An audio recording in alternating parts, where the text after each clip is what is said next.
over the last week, Edo State has been an interesting scenario to talk about, politically speaking, with the sort of interesting political crisis that's rocked the state, which has seen the House of Assembly threatened to be shut and left the elected lawmakers who are basically from the same party, 24 of them, they're torn apart. They are now factionalized.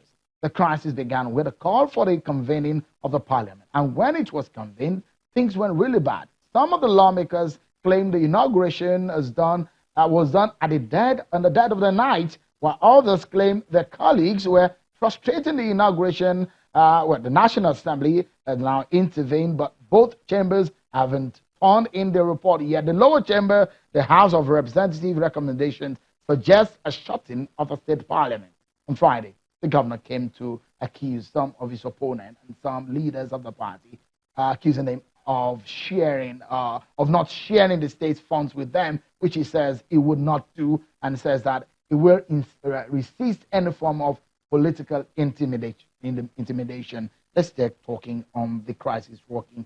So tonight, we're talking with some of the main stakeholders and the actors in some of these issues. I have joining me the chairman of the APC in Edo State, Chief Ansem Ojeswo. Thank you so much for coming on tonight.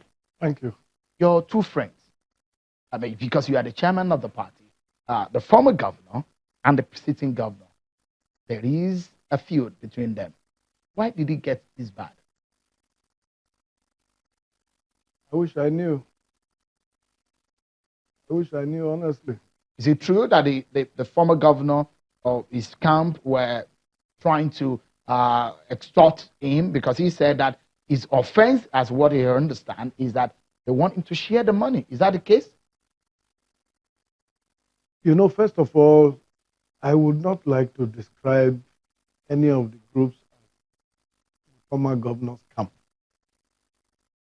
I think that all the parties in all of this, we are all under the former governor who is now the national chairman. It's just that in this particular dispute, there seems to be a misunderstanding as to how this one should have been handled. I think it's a problem of handling, much more than that. But if you talk about resources, how resources are to be managed, you will know that every time there is always a contention between politics and governance. Politicians like to play politics all the time, whereas immediately after election, there should be an abeyance in politics, and then, of course, governance must take its place. And, you know, in my own experience, it seems to me that there's always that contention as to who should take the resources, whether these resources should be spent politicking or whether they should be spent, you know, on issues of governance, which are those issues that are germane to the welfare of the generality of the people. And so there's always that contention. No governor can tell you he does not have issues with politicians contending for resources that should be used, you know, for other purposes. The balancing of both, I think, is what you said the situation is about issue of handling. You are the chairman of the party in the state. Is it a failure of your office? No, certainly is. This one is beyond me now. I don't have any residence in Abuja. If you take the House of Assembly in Broglio, for instance, we had issues in Edo State. As a party, we had taken a position on it. These are guys who were sponsored by the party. And the party expected that they would comply with whatever it is that we have all together decided. But did you consult the party leader? Adam Soshomele, did you consult him? Yes, he was consulted in relation to the framework that was to be set up. But what about the list of those? It came from the leadership. Was he in the senatorial Was he district. in the picture at the time? If there was going to be any such consultation, then people from his senatorial district, if he was interested, I expected that perhaps they should have done the consultation. But whatever names that were thrown up by the process. It was not subjective. They were thrown out by I the think process. that is not a major issue, because when leaders like that are not being consulted, that brings up a lot of issues. Don't you Well, think so? you see, the You're an idea experienced is, politician. you see, when you talk about leaders, when leaders are interested in any given issue, they provide leadership in terms of they give hints. For instance, if I have an interest in a particular person for any purpose, I will give hints such that those who go and discuss will take into consideration what my opinions are. But if I allow them to go and it throws up something, I'm obliged to respect their views. In your own thinking, what do you think offended perhaps the sensibility of the former governor and the chairman of your party, the national chairman, Adams Oshiomhole, in this crisis? Well, I cannot see anything, I cannot say anything in that behalf because he hasn't spoken to me on it. So you have not spoken about this all crisis I know with him? about his opinion is what I see on the pages of the newspapers. As a chairman of the party, you have not spoken to him? Have you spoken to him? No. Up to now? We haven't. Why? Well, it just happens to be like that. Are you not in talking terms? Talking terms. So when you discuss... We had a meeting on the night of the inauguration of the president. And these issues were not brought up? No, the issues had not arisen. So since this issue, you have not had opportunity to call him on the telephone and ask him about the result, because this is your party. The interesting thing to a lot of people who are watching this situation is the fact that all the members in the House of Assembly, 24 of them, are members of the APC. So the crisis, the war in the party is an internal war. And so that's what is worrying a lot of people who are members of your party and followers of your party. You see, that is the unfortunate aspect of the entire story. The fact that it's an internal thing. Some people are taking advantage of it. And unfortunately, powerful forces within the party, that is the only thing I can say, seem to have taken positions, which make it difficult for people like me to be forthcoming. But let me say this. I have said it times without number. There is no crisis in Edo State. What you find there is a contraption. Some people are trying to create a crisis situation in order that they must have a predetermined result. That is the way I see it. Whatever is happening in the House of Assembly is not new in any parliament anywhere, even in Nigeria, even in Edo State. We have had cases before where we have had issues in the House of Assembly, and we have dealt with them in a domestic environment. I recall that there was even a time we had a change in the very same house, and the issues of whether the constitutional requirement was met. And there was this attempt at that time to get the National Assembly to come and get involved in the Edo State House of Assembly. And the National Assembly, in its own wisdom at the time, said it was not in their position to do so because the Constitution does not allow them to come and interfere when the House is functioning. It is only when the House is not able to sit, when it's not able to function. That is when the Constitution says, in order not to leave the government with a fait accompli, National Assembly will help and make laws for such a state. But what you see now going on is like this situation has been created such that the National Assembly will come and adjudicate, which is not their role. All right.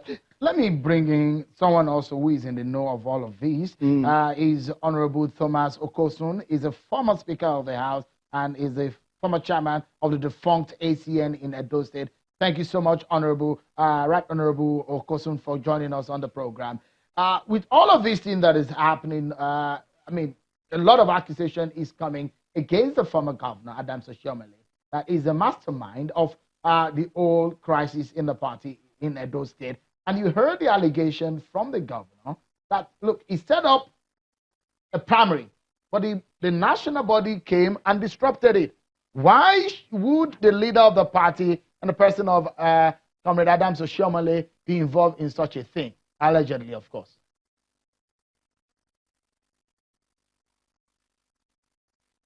Chair, it's my pleasure to be here tonight. I want to say that I'm ashamed that we're about to dance naked in the public.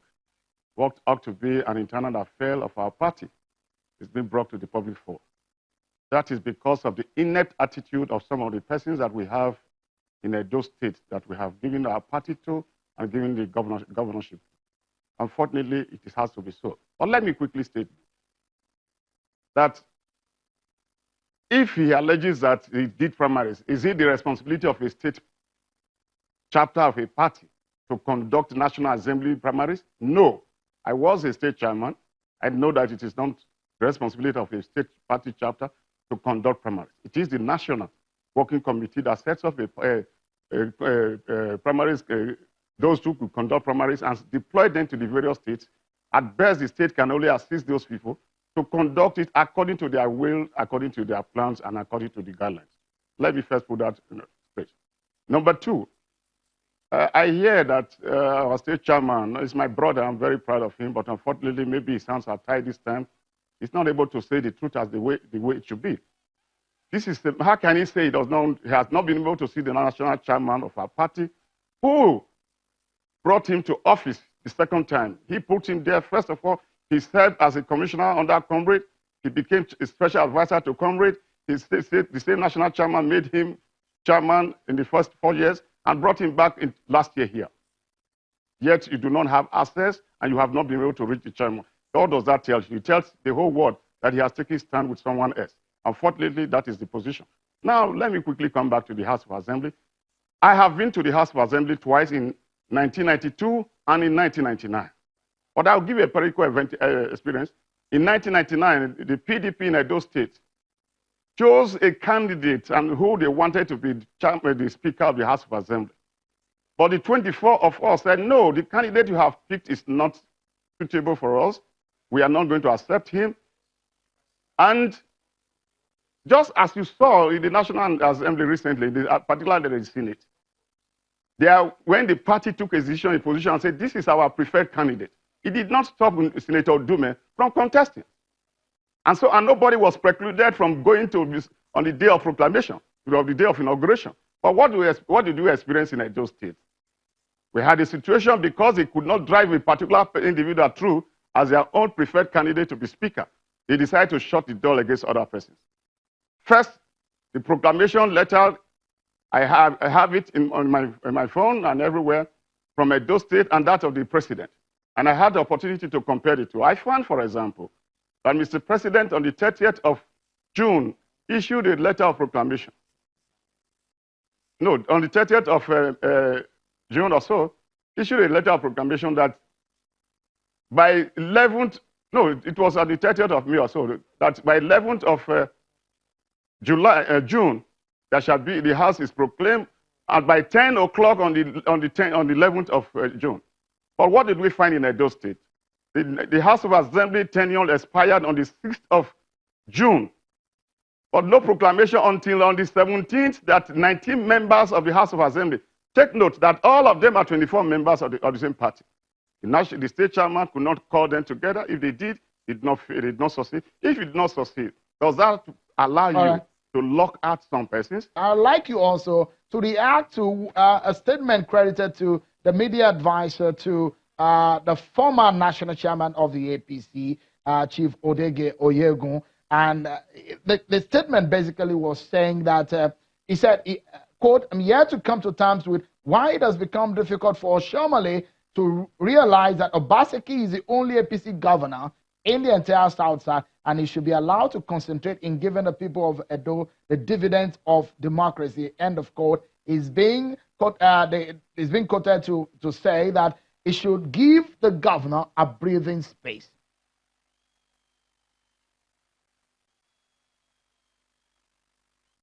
Well, let me quickly, Shehu, let me state clearly that that is not news for me. I don't want to believe that the former national chairman that I respect so much, Chief John Odege Oyegun, said so. Because when he was governor, I was in the House of Assembly. I don't believe it.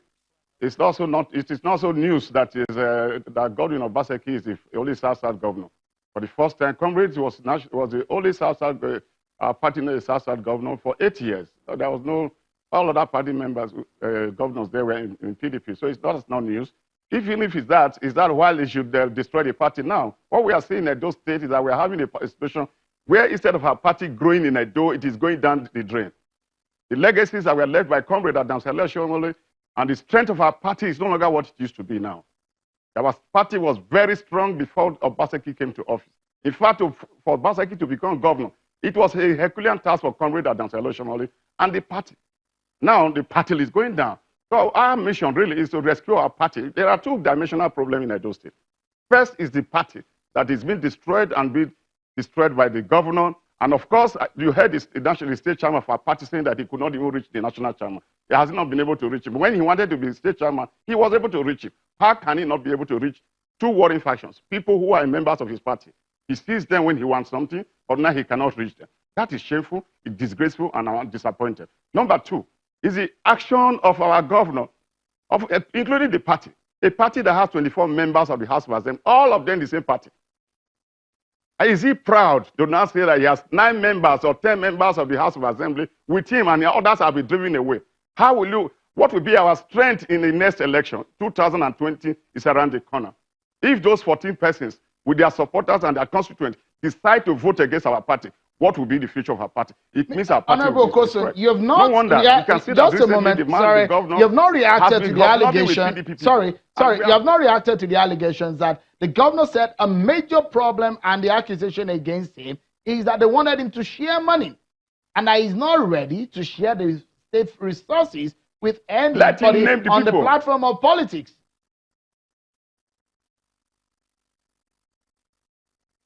I said, I dare him to name the people. If it is true, let him name the people. But let me ask you a few questions. Those he has brought from Delta, those people that has brought from Lagos, those people he has brought from Akwa Ibom, are they Delta Edo people? If, for example, the APC member says, give us job, for example, that we need to do that, is he saying that there are no competent people? His PA is from, for example, is from Delta. All the people working with him in his office there, they are all from Lagos State. Is he saying that there are no competent and capable persons in Edo? When a comrade came to Edo, he transformed Edo, made Edo State what it is today. It was on the back of Comrade Adams Shomole, the performance and achievement of the present national chairman, that he wrote to become a governor. Are you saying, Honorable Kosun, that if the APC goes to sorry, if I may quickly butt in and ask you this, are you saying that if your party goes into an election in Edo State today, Obaseki cannot win an election? Is that what you're saying? We will lose. We will lose. And a clear example is what happened in the National Assembly election. Let him show the results. Let him show the result. Why Comrade scored 770 votes against 0 in his unit? Ask the governor to tell us what he scored in his unit. And let him tell us if he didn't lose his own ward, if he didn't lose his local government. This is shameful and disgraceful to our party. All right, just pause for a moment. Let me allow Chief Ojesua to react to this. Is it true that if you go to an election today, Obaseki might likely lose the election? Not true. You see, what is playing out here is the personal sentiments of hate politics that these guys are playing. You can see that this sort of material is what they feed the national chairman with, which has incited him against his own people. I'm happy he was able to tell you that I was put in office by Comrade. And the quality of support I gave him is the same quality of support I'm giving to Obaseki as governor of Edo. This very man who is talking now fought Comrade on the issue of nomination. And they carried their hatred even beyond the general election to date. It is ironic to see that all these guys who are now seeing themselves as disciples of Comrade, to the exclusion of the rest of us, they are the ones who fought Comrade while Comrade was in office. Everything that is playing out against Obaseki today, they all played out against Comrade before. So it is not new. This idea of he brought people from outside, they accused Comrade of bringing people from Kaduna. Nobody said Comrade was not delivering on the promises he made to the people of Edo State. In Edo today, if you go to the streets of Edo, you will see that Obaseki, his performance is legendary.